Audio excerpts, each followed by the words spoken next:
반갑습니다. 오늘 역대하 7장 말씀을 함께 나누겠습니다. 13절 말씀을 읽고 나눔을 시작을 할게요. 들어라, 내가 하늘을 닫고 비를 내리지 아니하거나 메뚜기를 시켜 땅을 황폐하게 하거나 나의 백성 가운데 연병이 돌게 할 때에 내 이름으로 일컫는 나의 백성이 스스로 겸손해져서 기도하며 나를 찾고 악한 길에서 떠나면 내가 하늘에서 듣고 그 죄를 용서하여 주며 그 땅을 다시 번영시켜 주겠다. 아멘. 재난을 만나면 자기를 성찰하십시오 라는 제목으로 말씀을 나눌게요.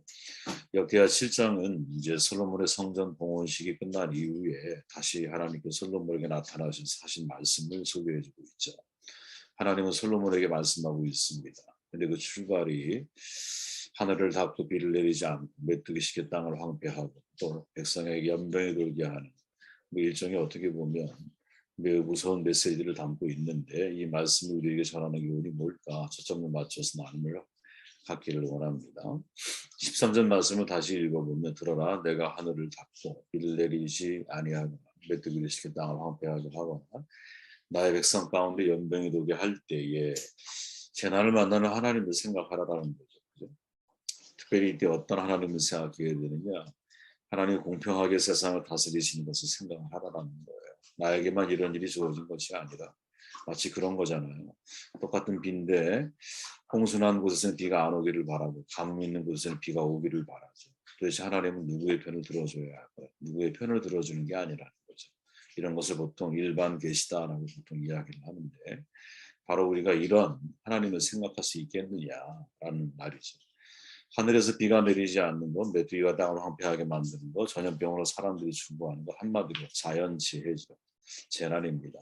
사람의 잘못에 의한 재난의 인재라고 하고 문명 발달로 인해서 발생하는 사회적 재난도 있고 또 우리가 잘 아는 지진, 토네이도, 태풍, 화산 폭발 이런 것들을 자연재해라고 부르죠. 2029년에 아포피스라고 하는 수행성이 지구에 도달한다는 말이 있어요. 만약 직경 300m짜리 아포피스가 지구와 충돌하게 되면 대재앙이 일어나죠. 그래서 미국에서는 실제로 지구 종말에 대비한 집이 있죠. 테라리보스라고 하는 벙커인데 강도 10을 견딜 수 있다고 그래요. 핵폭탄이 터져도 견딜 수 있고 시속 725km의 강풍도 견디고 10일 동안 밖의 온도가 676도가 돼도 견딜 수 있을 정도로 안전하다고 그래요. 최대 135명이 1년을 생존할 수 있는 준비가 되어 있다는 거죠. 왜 이런 준비를 할까요? 재난을 피할 수 없는 반복 사건이기 때문이죠. 역대기 기자 하늘의 비 메뚜기 전염병 다루시는 분이 하나님이심을 전제하고 말을 하고 있죠. 이게 중요하다는 겁니다. 다시 말해 모든 재난을 통해 사실은 하나님의 주권을 전적으로 인정해야 한다는 거죠. 우리는 재난을 만나면 보통 사람들은 이런 질문을 던지죠. 왜 우리에게 이런 일, 내가 이런 일을 당해야 되느냐? 무엇 때문에 이런 재난이 발생했는가? 우리가 이런 재난으로 고통당할 때 하나님은 어디 계시는가? 이것이 인재이든 뭐 전쟁과 같은 사회적인 재난이 아니면 말 그대로 자연재해이든 간에 그 문제의 당사자가 내가 됐을 때는 항상 이런 신정론적인 질문을 우리가 하나님 앞에 던진다는 거예요. 제가 볼 때는 거의 누구도 예외 없이 이런 질문에 봉착하게 된다고 봐요. 이런 질문의 전제는 뭐냐면 재난을 인과응보적으로 이해하기 때문인 거죠. 다시 말하면 나는 이런 재난을 당할 만큼 잘못한 것이 없는데 왜 하필 나에게 혹은 우리에게 이런 일이 벌어져야 하는가라는 잠재의식의 발로인 거죠. 재난은 단순하게 여러분 인과응보적인 것으로 해석해야만 하는 것이 아니거든요. 때로는 원인을 알 수 없지만 재난을 당해야 하는 경우도 분명히 있고 원인을 알 수 없는 재난 앞에 인간의 연약함을 깨닫고 하나님의 절대적인 주권을 인정하는 것, 이것을 우리가 훈련하지 않아야 된다는 거죠. 내가 열심히 살고 하나님 말씀에 순종하며 살았는데도 나는 자연재해를 피해갈 수 없을 수도 있고요. 사회적인 재난을 면할 수도 없을 수 있다라는 거예요. 그죠? 아무리 내가 성실하게 하나님을 믿어도 제가 그런 얘기 드렸잖아요. 네팔에 갔는데 지진 이후에 제가 어느 땅을 딛고 있었어요. 근데 그 땅 속에 한 190명이 매몰돼 있대요. 제가 그게 얼마나 깜짝 놀랐는지 몰라요. 근데 불행한 건 뭐냐면 그게 바로 교회의 터였다라는 거예요. 그러니까 예배 드리다가 사람이 죽은 거죠. 그 사람들은 여러분 제3자가 봤을 때 이게 뭔가 이런 생각 들지 않을까요? 이게 뭐지? 하나님을 예배하다가 지진이 나서 그 사람들이 다 죽었어. 이걸 어떻게 우리가 이해해야 하는 거지? 이런 자연재해나 이런 혹은 사회적인 재난 앞에서 어떻게 우리가 반응해야 되는 거지? 저는 이제 이게 되게 어려운, 사실은 당사자가 되면 너무나 어려운 질문일 수밖에 없다고 생각하는데, 하나님의 절대 주권을 인정하는 훈련을 해야 한다는 거죠. 무슨 말이냐? 모든 지진의 발생 원인을 정확히 알 수는 없어요. 예를 들어서 과학자들은 이 육대주, 오대한 육대주가 17개 판 위에 있다고 말하죠. 판. 벤틀 위에 판이 있잖아요. 지각판이. 이 판이 움직이면서 지진이 발생하죠. 그죠?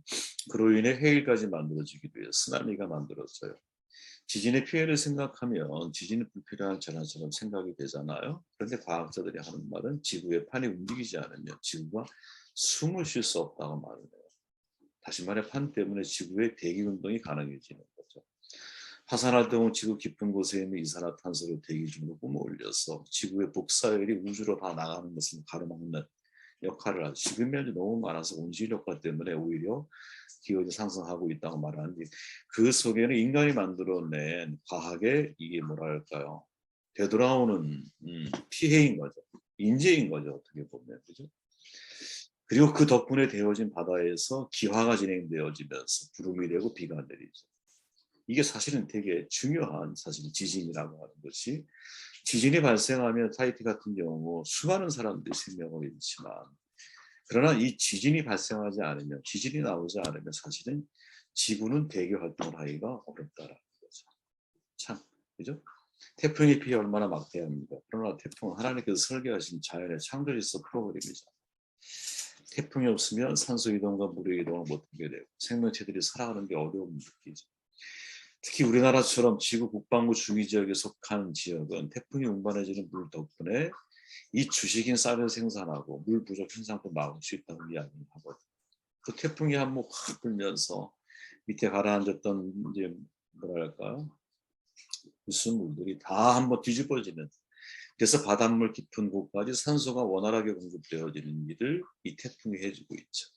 인간의 입장에서 태풍은 여러분 정말 많은 인명 피해, 또 많은 사회적인 피해를 주기도 하지만, 사실은 자연의 입장에서 놓고 볼 때는 태풍은 생명을 유지하고 지구를 유지시켜주는 매우 중요한, 파도가 치지 않으면 여러분 바다에 생명이 살 수 없다 그러잖아요. 생명을 유지시키는 역할이 그 속에 있다는 거죠. 이 속에서 우리가 깨달아야 할 게 뭐냐? 아, 그래. 나라거나 한 개인이 재난 앞에서 고통과 어려움을 당하는 건 있을 수 있지만, 그러나 더 넓은 각도에서 놓고 보면 어디에서는 그것을 반드시 필요로 하는, 생명을 더 유지하기 위해서, 밸런스를 유지하기 위해서 꼭 필요한 그러한 죄일 수 있다라는 거죠. 우리가 이런 시각으로 하나님을 이해하고 받아들일 수 있게. 그죠?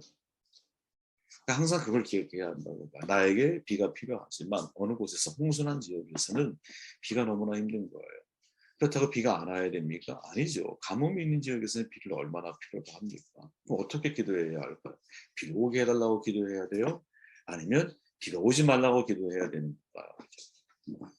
그냥 하나님의 뜻이 온전하게 균형 잡혀서 이루어지기를 위해서 기도하는 게 더 하나님 마음에 가까운 그런 기도가 아닐까 하는 생각을 해봅니다. 14절, 내 이름으로 일컫는 나의 백성이 스스로 겸손해져서 기도하며 나를 찾고 악한 길에서 떠나면 내가 하늘에서 듣고 그 죄를 용서하여 주며 그 땅을 다시 번영시켜 주겠다. 제 나를 만나면 자기를 성찰하라는 거죠. 하나님은 솔로몬에게 말하죠. 내 이름으로 일컫는 나의 백성이 스스로 겸손해져서 기도하며 나를 찾고 악한 길을 떠나면 다시 번영의 회복이 있다. 제 나를 만나면 스스로 겸손해지는 것, 자기를 성찰하는 거죠. 자기를 성찰. 하나님의 주권을 생각하면서 스스로 겸손해져야 되는 거죠. 하나님 재난을 통해 하나님 재난을 통해서 인간의 연약함과 교만을 깨우치기를 원하시고 있는 거죠. C.S. 루이스가 옥스퍼드 대학에서 강의하고 있을 때 한 학생이 질문하잖아요. 선생님, 세상에 왜 이렇게 고통과 재난이 많습니까? 정말 하나님이 살아계시고 사랑의 하나님이라면 왜 인간에게 고통을 많이 준다는 말이에요? 물어요. 교수가 답하죠. 형제요, 그렇지 않아도 교만한 세상과 인간들에게 고통과 재난마저 없다면 얼마나 더 교만해지겠느냐, 이렇게 말하죠. 재난 속에 인간에게 보이고자 하시는 하나님의 음성을 우리가 들어야 한다고 보는데, 자연에 대해서 지배자 파괴자가 아니라 청지기로 서야 한다는 거죠. 제2의 문명 낙관주의가 시작된 것 같거든요. 제 생각에는. 제1 문명 낙관주의는 제1차, 2차 세계대전을 통해서 완전히 박살났잖아요. 계몽주의 이후에 인문학이 발달하고 과학이 발달하면서 사람은 과학이 유토피아를 만들어낼 거라고 생각을 하죠. 근데 지금이 마치 그런 또 다른 세상이 시작된 것 같은 느낌이 들 때가 많아요. 최근에. 인공지능 AI 시대가 되어가면서요. 과학적 지식을 기반한 첨단 시설, 장비들로 인해서 인간이 더 나은 미래를 만들어가는 것처럼 생각을 해요. 그로 인해서 인간이 마치 바벨탑을 쌓을 때 니무롯처럼 여러분 우리 힘으로 하늘에 닿기를 바라는 마음 보여주고 있죠. 그러나 얼마 전에 위드 코로나 코비드-19 지나면서 위드 코로나 시대를 맞이하면서 우리는 하나님의 경고를 들었죠. 아무리 첨단 문명의 세상일지라도 연병 하나를 못 막는 그죠? 바이러스 하나를 못 막는 거죠.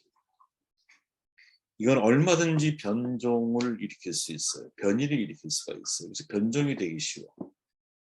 전염병 하나가 여러분 모든 국가를 셧다운 시킬 수가 있다는 것을 그 가능성을 우리는 목격했죠.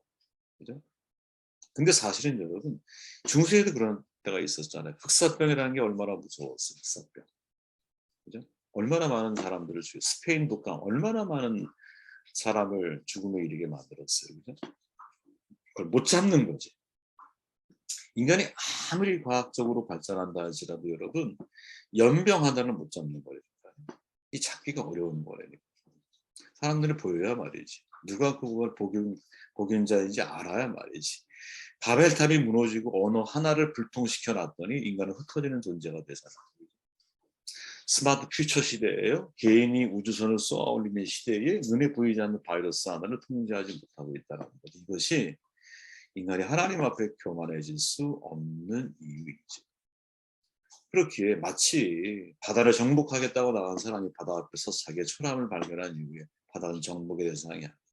더불어 함께 살아가야 할 정말 하나님이 만든 것이 아름다운 자연이라는 겸손해질 수밖에 없는 그 바다의 광활함 속에서 마치 그런 마음처럼 우리가 어떠한 재난이든 인재이든 인재는 욕망이 낳은 범죄라 그죠? 사회적인 재난과 자연재해를 우리가 만나게 됐을 때는 겸손해져야 한다고 저는 스스로 내 자신을 성찰할 줄 알아야 된다는 거죠. 아, 내가 이렇게 인간이 연약한 존재이구나. 별거 아니구나. 단순한 잘못으로 재난이 우리에게 다가온다라고 생각하면 안 된다고. 아까 말한 일반 계시 하나님의 통상 섭리라고 표현하죠. 그 가운데 들어있는 거. 아무 이유 없이 오는 것이 아니라고. 과거의 결과일 수도 있고 또 미래의 원인 때문에 오는 재난도 있거든요. 무슨 말이냐? 하나님의 의도에 의해서 오는 재난이 있을 수 있다라는 거. 이런 재난을 우리는 속량적 재난이라고 보통 표현을 하거든요. 예를 들어서 북이스라엘이 아수르에 망했어. 남유다가 바벨론에 멸망했어. 유대인들은 디아스포라 인생이 돼요. 그리고 포로로 끌려가 사는 사람도 있어. 말 그대로 한 나라가 멸망한 재앙이거든요. 70년 동안. 뭐 그 이후에는 거의 2000년을 이분들이 디아스포라에 살았으니까 말 그대로 재앙이잖아요. 국가를 잃어버렸는. 근데 여러분 이게 재앙으로 끝난 게 아니라니까요. 그 시대에 이 사람들이 마음속에 뭘 품기 시작하느냐. 메시아 대망 사상을 마음에 품기 시작하거든요. 다시 말하면 재난이라고 하는 엄청난 문제 앞에 인간은 하나님을 꿈꾸고 하나님의 나라를 바라볼 수 있는 미래를 위해서 오는 재난이 우리 가운데 있을 수 있다라. 거죠. 거기에도 우리가 마음을 열어놓고 인생을 살아갈 수 있는. 네.